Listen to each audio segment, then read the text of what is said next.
Hello, hello. Wow, was that a MAGA takeover of the Bronx that we just witnessed? My goodness, this is kind of like unprecedented stuff. I mean, the Democrats are sitting there saying, holy moly, gosh, we're going to have to spend some money in New York City now and in New York in general. Wow, Donald Trump going where very few politicians, left or right, dare to go. Good for him. We're going to talk all about it, plus this Nikki Haley thing. What do you think about that? I'm curious to get your views. We have a live show right now. I am on the road, as you can see. I'm actually in Ireland again. Ladies and gentlemen, you can't just phone it in if you're Joe Biden right now. Not after this. Donald Trump, I want you to watch him. Out there with the rappers talking about how he wants a grill for his teeth. Let's go to it.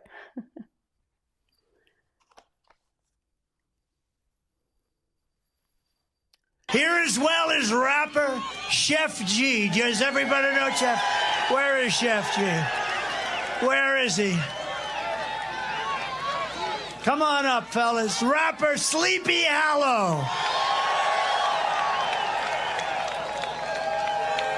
Come on up here, fellas. How are you, man? Hey. Oh, I like that. I want to get that done.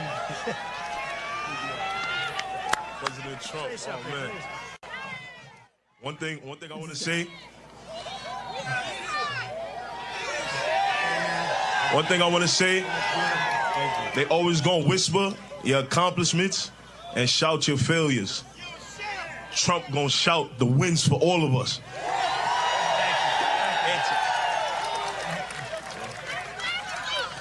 Make America great again.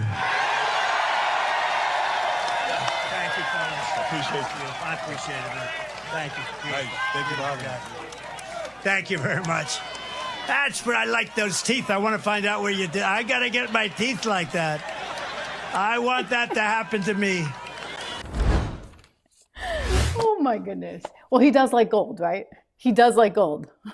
I like gold too. We're going to have a little chat about that coming up. We have today on the program the president of American Heart for Gold, Max Baker. That's later. But wow, Donald Trump really kind of, this is a gift. All right. Let me just say, like, this guy has a knack with people and he's just willing to do anything, right? Can you see Joe Biden saying, okay, go get me the most aggressive drill rappers? And drill rap is like another, I just learned this, by the way. So I'm sharing my knowledge with you, but apparently it's like a much more aggressive kind of rap in terms of its rhythmic cadence. And he's like, go get me these people and let me talk to them. And they're there to support him. And I get it, right? Because you look at so many of these communities that are riddled with crime, that have far less opportunity in terms of education, et cetera. And you're like, what politician has been going? No politician has been going. The Democrats haven't bothered. They just assume they can use the race card all day long. They'll divide, and that everybody will come out and vote for them. Well, Trump has changed that game, ladies and gentlemen. It's like what we saw back in 2016 when you had blue-collar Democrats saying, I don't think I can vote for a Democrat anymore. Hillary Clinton is not going to protect my job. Hillary Clinton is not going to protect my community. Well, Joe Biden is not protecting your job, your community, your basic safety, or your children's right to an education. And so people are now starting to say, hey, you know, maybe there's more there, right? Maybe we should give this guy a chance. He's actually coming to our neighborhood. Nobody else does that. Watch this guy. They caught up with someone named Lou. I think this is Right Side Broadcasting. I want to play this because this guy was really articulate and he kind of just said exactly what needed to be said. What's your name, man? Lou Valentino. How you doing, man? Good, man. Nice hat, nice shirt. Where's the camera? Right there. How y'all doing, man? It's good to see y'all. That's what you want to do. You just wanted to smile in front of the camera like that. I love that. I love them. They know I love them. So your thoughts about this whole thing? My thoughts are that the pressure is on. If you could see, I don't know, the line to get in here right now, it's like an hour plus long. And there's a lot of people coming out here. And it looks like, it just looks so diverse. It looks amazing. It looks beautiful. It's just defeating every narrative there is. And Democrats are about to have a hard time in November because now New Yorkers are probably going to wake up and start asking, who are the politicians representing me? And I think this is not about Trump. This is about the strategy of Trump coming here, putting pressure on them. And Democrats, they've been getting our vote for so long, man, for so long, for years, decades. What has changed? Poverty, not that many jobs out here. It's a struggle, so I'd like to see Republicans step it up, invest in the RNC here, start reaching out, making a difference. There is many ways and many organizations that do not get the recognition out here to stop gang violence, to support those. But I just don't see Republicans here, but I definitely don't see Democrats doing anything. So I think Trump coming here, that's why he's an anomaly. Wow, it's so true, right? And by going there, he's making sure that people there know that they matter. And you know what? They really, really matter. You look now at the spread, the differential, right, in all the polls. It's young Black people that actually are really disenchanted, understandably so, with Joe Biden. And Donald Trump senses an opportunity. Everybody was, oh, he's racist, he's this, he's that. I'm sorry, he's not the one that's called rappers, by the way, accomplished musicians, the word boy. I mean, Joe Biden has done that. Let's not forget, okay? So, I mean, when you want to really, I think that, and I've known Trump a long time, I mean, he is an opportunist and a big believer in meritocracy, which means you can do the job, then you're going to have a good future. You can't do the job, then forget about it, right? So that bureaucracy that surrounds the Democrats and Joe Biden, that's not going to play in Trump land. And I just think this is a game changer. This is a game changer because if nothing else, ladies and gentlemen, guess what? The Democrats are going to have to spend money in New York now. They never thought they were going to have to, right? So that helps, if nothing else, to enable him to double down on places like Wisconsin and Michigan and Pennsylvania. There's a real good shot that Donald Trump is the next president of the United States of America. I did not say this with such confidence in 2020. I said it pretty confidently in 2016. I'm starting to say it very confidently again. I mean, a lot can happen. A lot can go wrong. I think we need to be vigilant. Remember to subscribe, by the way. You want to get the truth. You want to get the news. You want to get it here. But there is so much energy coming forward for him from new groups. I mean, just ask the analysts over on CBS News that are realizing this too. What else really stood out to you about the rally? I will say this rally did look a lot like America. There was a lot of Asian voters there. There were a lot of Hispanic voters, a lot of Black voters there, which is not typical for a Trump rally that I go to when I'm in Wisconsin or Michigan. Yeah. So that's what was fascinating. But it is a cross-section of New York. Exactly, exactly. And that's specifically why Trump was there yesterday. Those are key demographics that he sees are starting to break for him just a little bit. That door is opening for Hispanic voters to start voting for Trump in record numbers. They want to capitalize on that in this election. They think if they do, it'll spell success for them. I think it's really good. I mean, this could change everything. I want to go back to the crowd because there was another gentleman there in the crowd that was interviewed, I think, by Turning Point. And he also had some really good things to say. I mean, I'm telling you, there were 25 to 30,000 people that felt just like this guy. Listen. Here for it.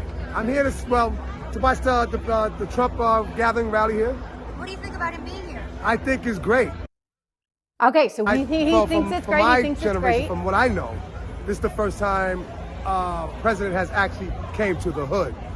I know presidents have came to the Bronx before, but we're talking about Woodlawn, Riverdale. He has came to Morrisania, South Bronx, the hood. So I was.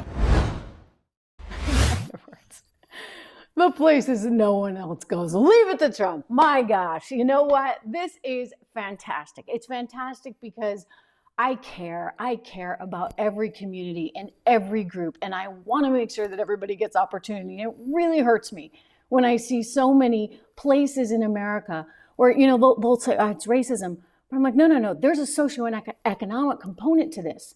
A socioeconomic component that actually is reinforced by bad Democrat policies. So what if you had a chance to actually fix that? I mean, AOC is losing it, right? She's so furious. AOC, oh my gosh, she's coming to New York, my territory. Yeah, she's very territorial. And she couldn't believe that he would dare to do this.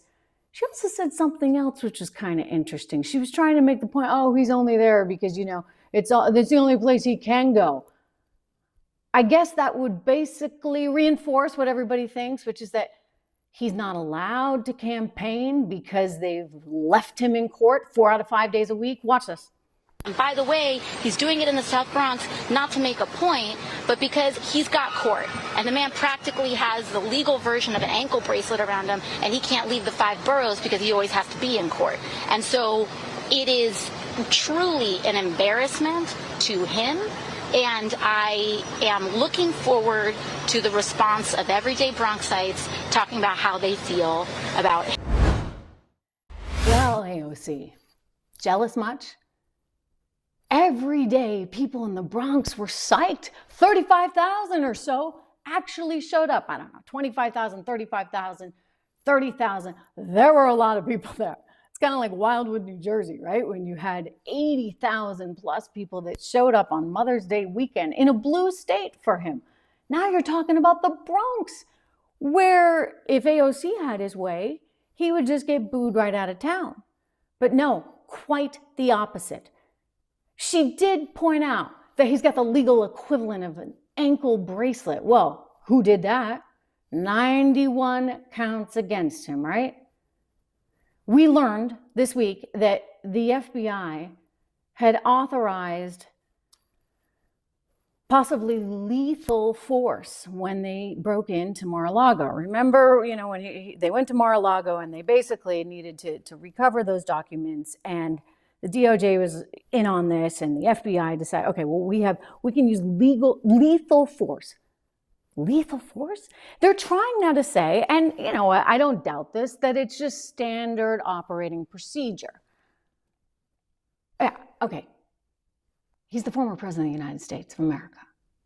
So you don't think that maybe your bureaucrats there at the FBI might change their language so that they're not potentially offing the guy or any of his associates? I mean, that's kind of excessive. That's kind of extreme. And this was picked up on immediately by conservatives this week. And the FBI is like, no, nothing to see here. This is just normal.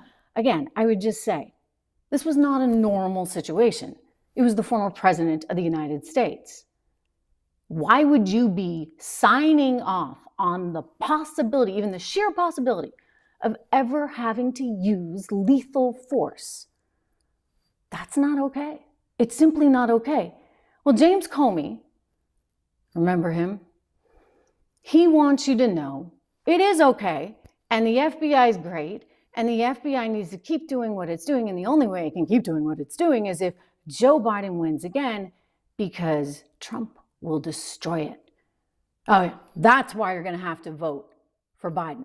Watch this. If Donald Trump is reelected, I mean, when you think about a second Trump administration, what do you think the implications would be for the FBI? Oh, serious for the Justice Department and the FBI, because Trump is coming for those institutions. He knows their power, and I think he has regrets that he didn't work hard enough to corrupt them last time. So he's coming for them, and that's a danger for all Americans. He's going to put people in positions in those organizations. He didn't have all-stars the last time. He'll have the bottom of the barrel this time, but people who will want to do his will, and that should worry every American. This election matters. Because of a reason like that, people have to participate. You cannot sit on the sideline. I don't care how you feel about Joe Biden, you must vote for. You must, or else. What, you're going to find us? Right? I mean, they're trying to scare everyone. And what's amazing is people aren't that scared because you know what? They've been there, done that. We went through 4 years of it. Guess what? We had the greatest growth in median incomes in some 50 years. Taxes went down for most people. Businesses succeeded. People were paying, at the end of the Trump administration, $2.38 a gallon. I mean, and you look at prices now. So I'm sorry, people are like, yeah, I know that you really hate him and you're really scared of him, but we actually lived with him for 4 years. And compare and contrast, things kind of seemed a little bit better back then, did they not? Do you agree? Curious? Let me know. I'm looking at the live chat. It's good. Yes, I am in Ireland, you guys, and I'll be back right after the Memorial Day holiday. But I couldn't let this go. I mean, this is how important this is. This is a very important time right now. I would say that there is a lot of fear out there. There's fear among the establishment. What is he going to do? There was hope that somebody else would emerge, but I told you all along, forget about it. You can't run against Trump. If you're Nikki Haley, you're trying to run to the left of Trump. If you're Ron DeSantis, forget about it. You're trying to run to the right of Trump. It's not going to work. There is only one Trump. Politics requires a lot out of people, including a je ne sais quoi. There was no one in the field that had the je ne sais quoi. Okay, let's just be, except maybe Vivek. But Vivek was too young, is too young. He's got a great future ahead of him. But you wanted people that had some independence, that had their own way of thinking, and that could tell everybody to go to hell if they had to, and also understood things like economics and policy. No one was, I mean, Nikki, I'm sorry.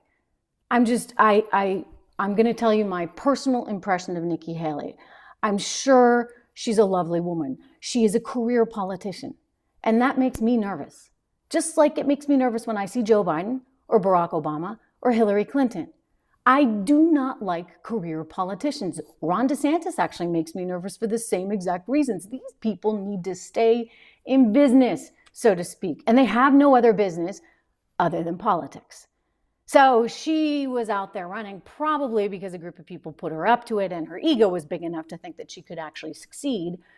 And she kind of landed flat on her face. And then she went quiet and we didn't hear anything from Nikki Haley until she finally came forward and announced she would be supporting Donald Trump for the presidency. She listed off this, that, and the other about what she doesn't like about him because apparently they still have some bad blood. Well, he's very forgiving. You're going to see in a second. I just want to show you this little announcement. Nikki Haley saying, I'm going to vote for him. Biden has been a catastrophe. So I will be voting for Trump.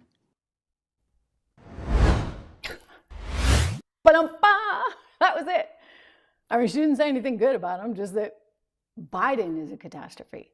So therefore, she will be voting for Donald Trump. Come on. Look, here's the good news. She's not going to be a VP, from what I can tell.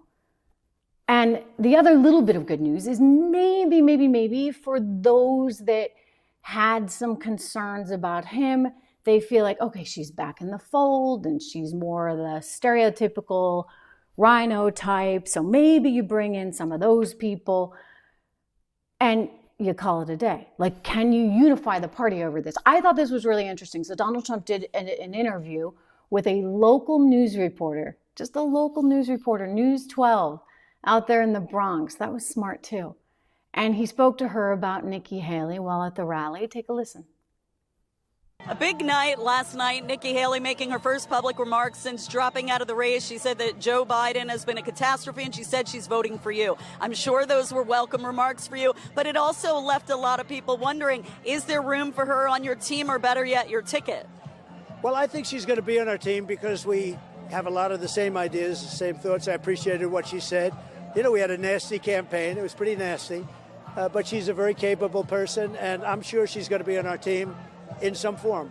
Absolutely. Okay, so there you go. Forgiving man. Very, very forgiving. Good for her. So she gets to live another day in politics. I think a lot of people, certainly the base, will not forget what they went through. I don't think a lot of people trust her. If she were my VP, I'd be checking my food pretty carefully. I'd hire my own chef. Maybe a taste tester, that kind of thing. I think that she is politically ambitious, and there's nothing wrong with that. Ambition is a good thing.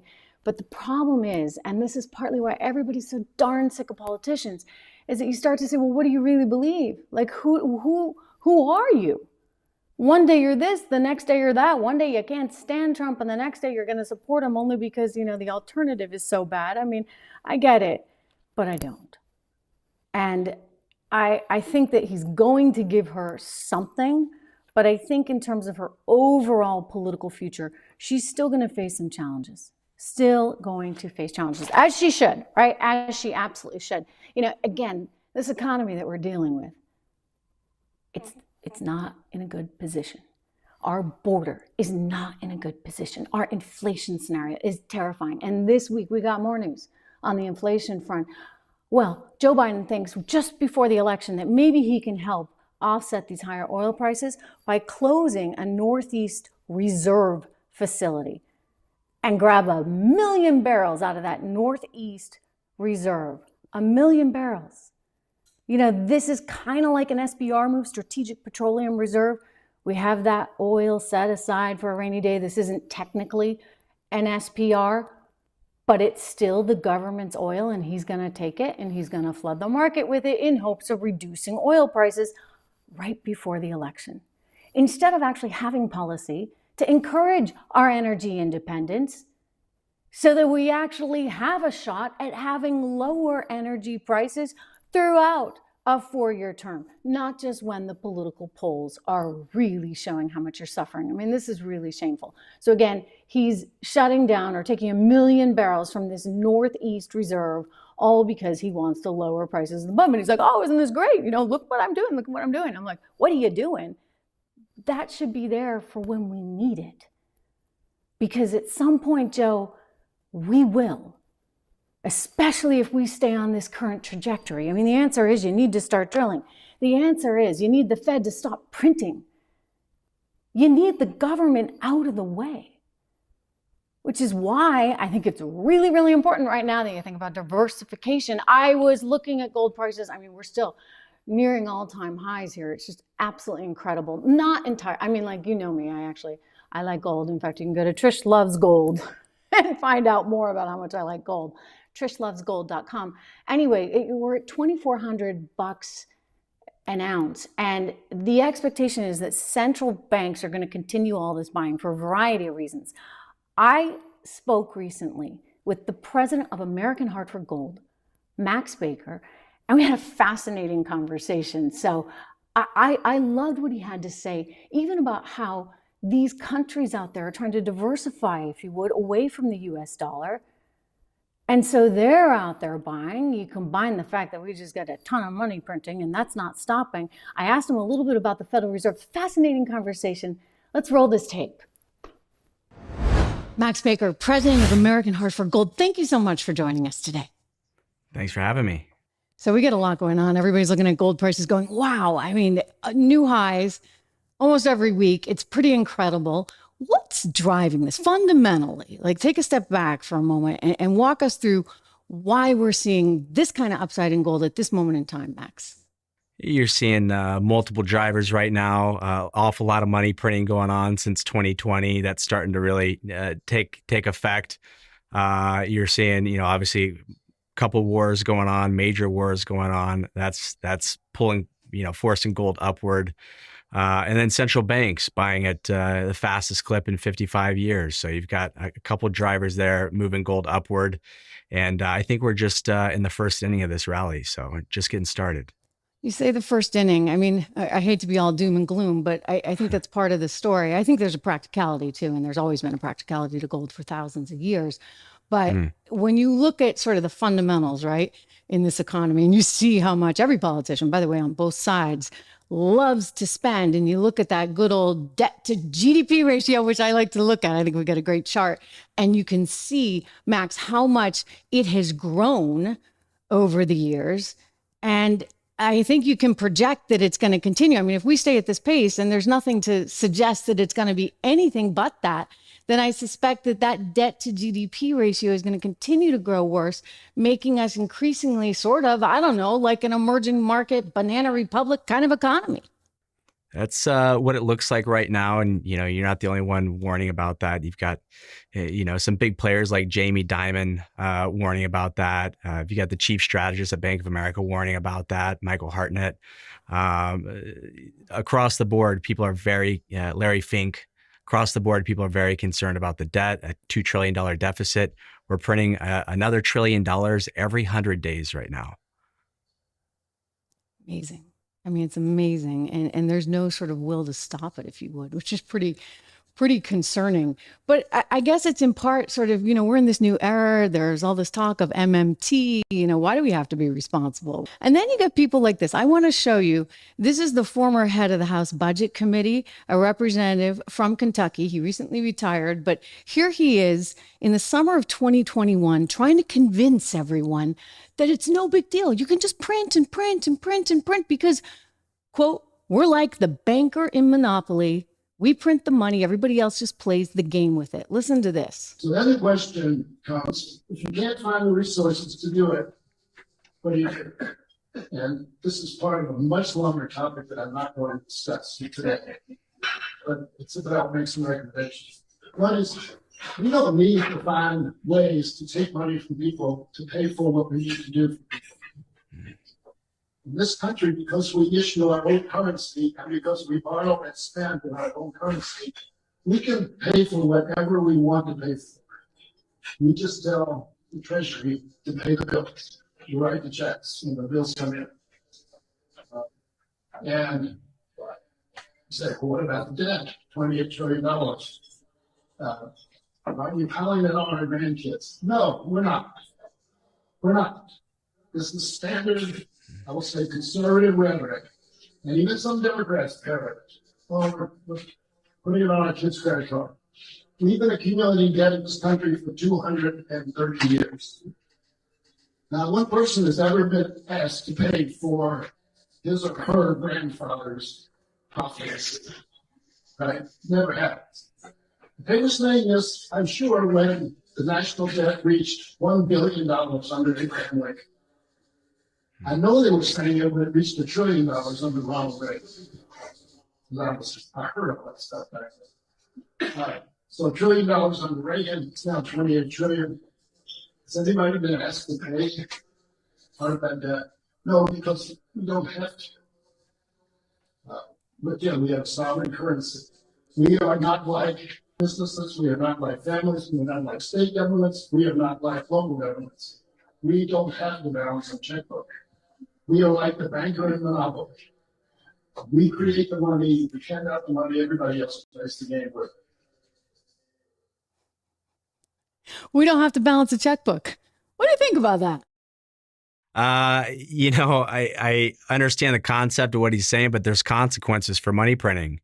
And unfortunately, the people that really pay the price for that money printing are middle-class Americans, because inflation rears up like we've seen.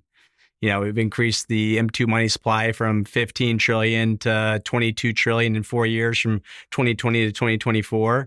That's decreased the purchasing power of the dollar anywhere from 25 to 30%. And who feels that? Middle-class Americans, lower-class Americans, they're feeling that through inflation. So you can print as much money as you want. It's going to result in some really bad inflation that we're feeling right now. It's weird because it's kind of inverted in a way. I mean, they're trying to help the middle class, right? When they're freeing up the money supply and, helicopters of cash come in. But it has the unintended effect of doing the opposite. It helps the market. You see the market go higher, and it helps people who have money who, really don't get hurt by the 50% increase in the cost of eggs, right? Or the 40% increase in the cost of gas. But everybody else is feeling it. And keep in mind, Max, it's not like wages are going up 30, 40%. It's not like there's a correlation there.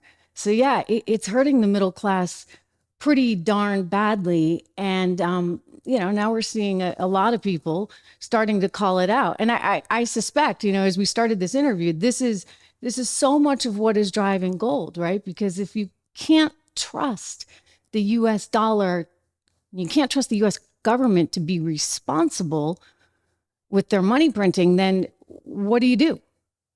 Yeah, you got to move to, the currency of last resort.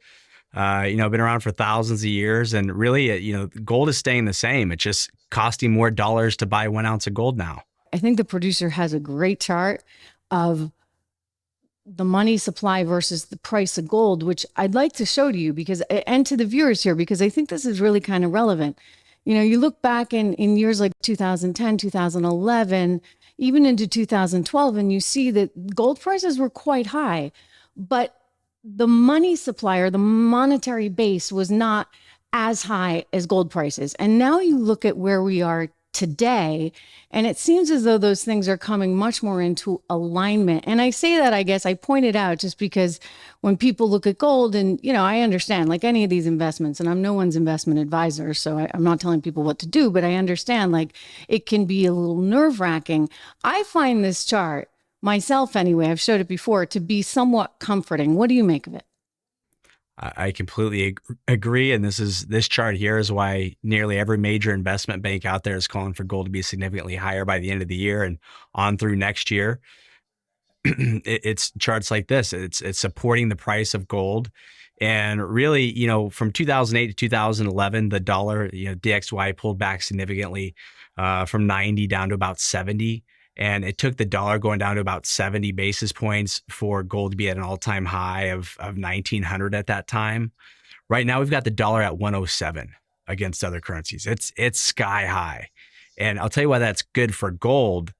Typically, when you see the dollar this high, gold should be lower. You know, it should be substantially lower from where it is right now. So if we get into any kind of recession or any kind of rate cut environment, that dollar is going to fall down to, you know, 95, 90, 80, 70 basis points.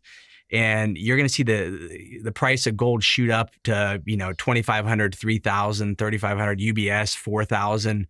But for gold to be as resilient as it is right now with the strength of the dollar versus other currencies, it just bodes well, again, in a rate cut environment or a recessionary environment for gold to be substantially higher from here. People need to remember gold is priced in dollars. So what you're saying makes total sense. Right now, we're kind of the prettiest girl at the dance in terms of our currency, but it's not that. It's not filled with lookers, as I like to say, because, you know, you get the ECB cutting. And so we look like we're more stable in comparison. But there's an expectation, and historically it's been this way, that the Federal Reserve will cut before November because we're going into an election cycle. It's something that Joe Biden even brought up in a recent interview on CNN. He says a lot of things that are kind of off in this one. So you kind of just have to manage through it, and we'll talk about all of it. But I want you to see this. When you talk about the economy, of course, it is by far the most important issue for voters. It's also true right now, Mr. President, that voters by a wide margin trust Trump more on the economy. They say that in polls. And part of the reason for that may be the numbers. And you're aware of many of these, of course. The cost of buying a home in the United States is double what it was when you look at your monthly costs from before the pandemic.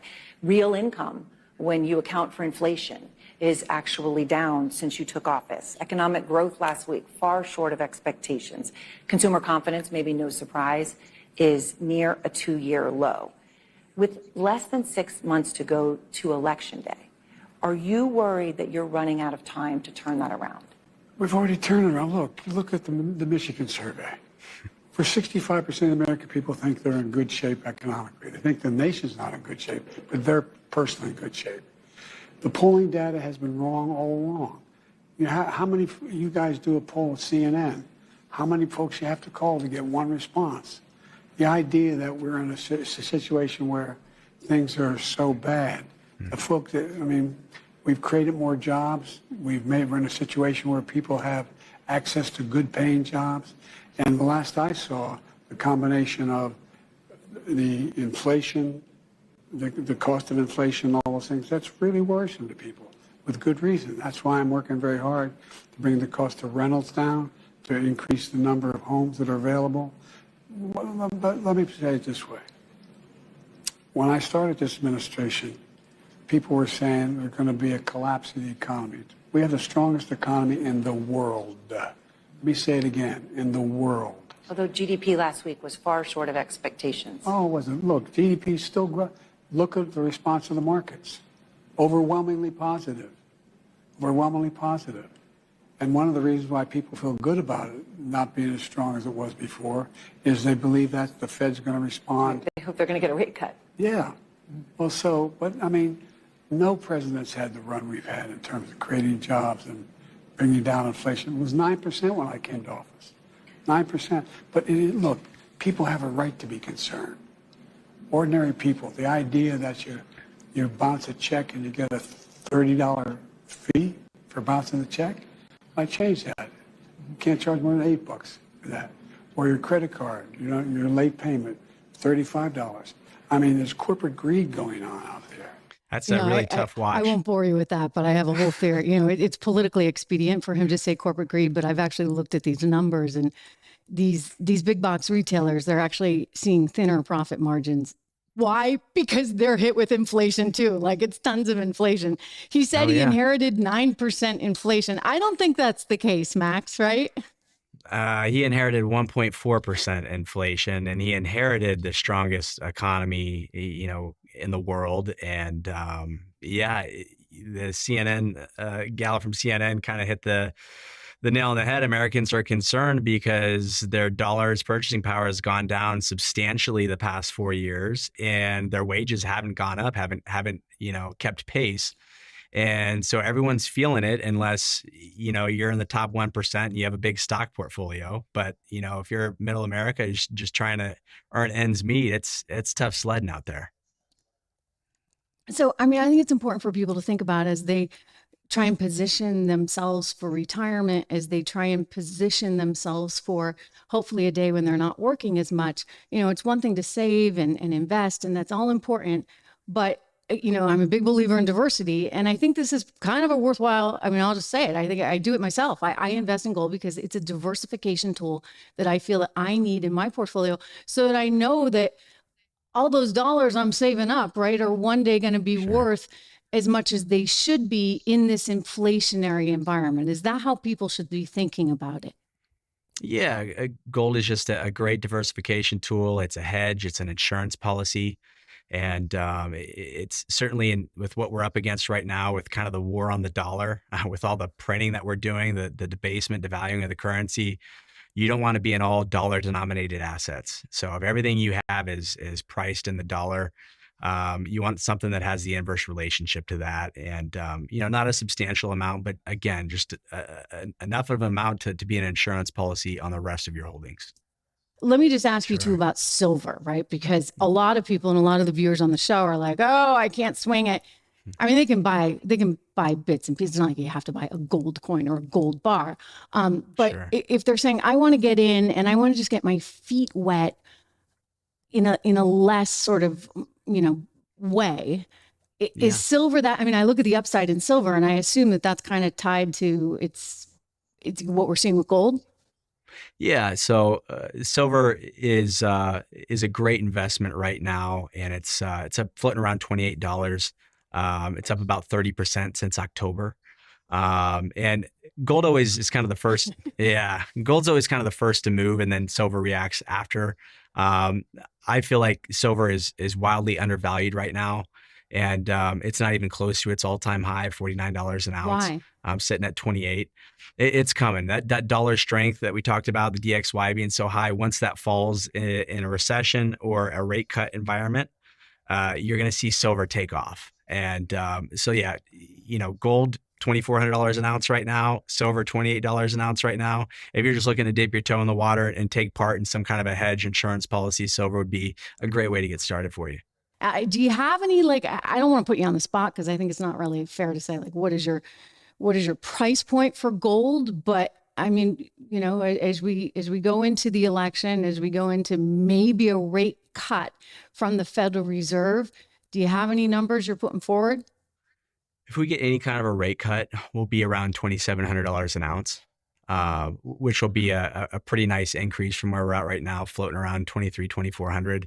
If we get any kind of a black swan event, like last year we had the bank crisis, if we get a couple more bank failures because of these high interest rates and these regional lenders are having trouble, if we have a couple more bank collapses, or we have any, kind of chaos with elections, or we head into a recession, you can see gold easily around $3,000 an ounce. And I think that's a pretty around conservative 3,000, prediction. you think? Okay. Yeah. Yeah, there was an analyst actually at the beginning of the year who called for 3,000 with gold this year, and I was like, wow. Where we are now, I'm pretty happy again. I invest in gold, so I'm pretty happy. But I see what you're saying. I see exactly what you're saying. And again, when I look at gold versus the money supply, it's neck and neck right now. So they increase that money supply. What are you going to see? The cost of gold go up. So really fascinating to watch from a macro standpoint and then from an investor standpoint. I'm long-term though, I buy and hold. But will you actually house the gold for people as well? Oh yeah, absolutely. We offer storage for people that hold gold within their IRA accounts, as well as if you like to send a bank wire or a check, we'll store the gold for you, or we can find a depository near your home. That's so neat. It's really neat. It's amazing to see all this. But you know what? People need it, and there's a market for it for sure. And there's been a market for it for thousands and thousands of years. We should never forget. Max Baker, thank you so much. Thank you, Trish. I appreciate you.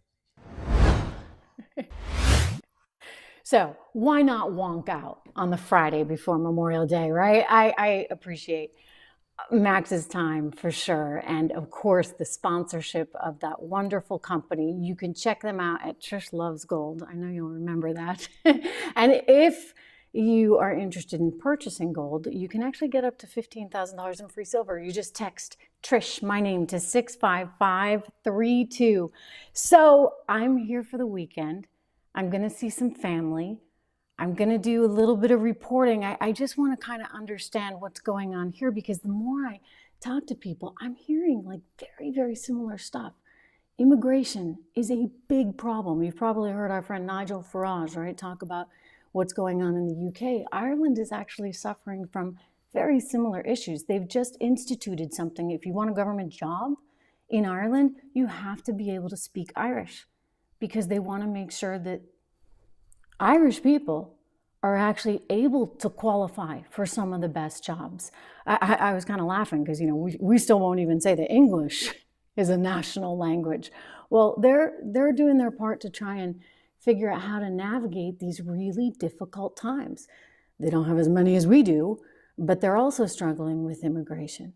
We have a whole different scenario, in part because we have leaders that, for whatever reason, have wanted that, right? Maybe because they can fix this congressional district or this congressional district, and they can add more bodies and therefore get more Democrats representing them in those particular districts. I don't know. I mean, it makes absolutely no sense to me from a national security standpoint, from an economic standpoint. I don't get it. But I do want to wish everyone a wonderful, safe, and momentous Memorial Day. Obviously, a big day to think about those that we have lost defending our great country. You cannot have a great country without people that are willing to go into battle to save it. So we need patriotism. We need love for America. And we need great leaders. I leave you with that. I encourage you, by the way, to spend some time thinking about your future, thinking about how you want to diversify. Gold may be part of it.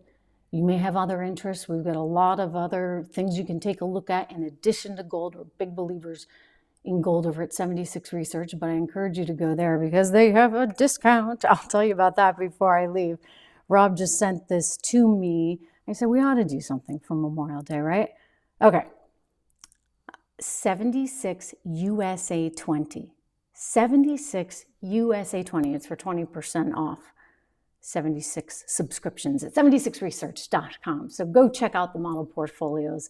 Spend some time thinking about what really matters. And I think part of that is stability and freedom and opportunity, right? So remember what got Americans to be the great, wonderful nation that we are on this Memorial Day weekend. And I'll keep checking in. I've got pictures I'm posting all over Instagram. I don't usually do that. So go check out my Instagram. There was such a beautiful moon here the other night. I couldn't believe it. So I had to stop the car, take the picture, and I sent it out. The time change might be a little funky. So just keep checking. Keep checking my Instagram. Keep checking here in the YouTube community. And I will talk to you there. Have a good one.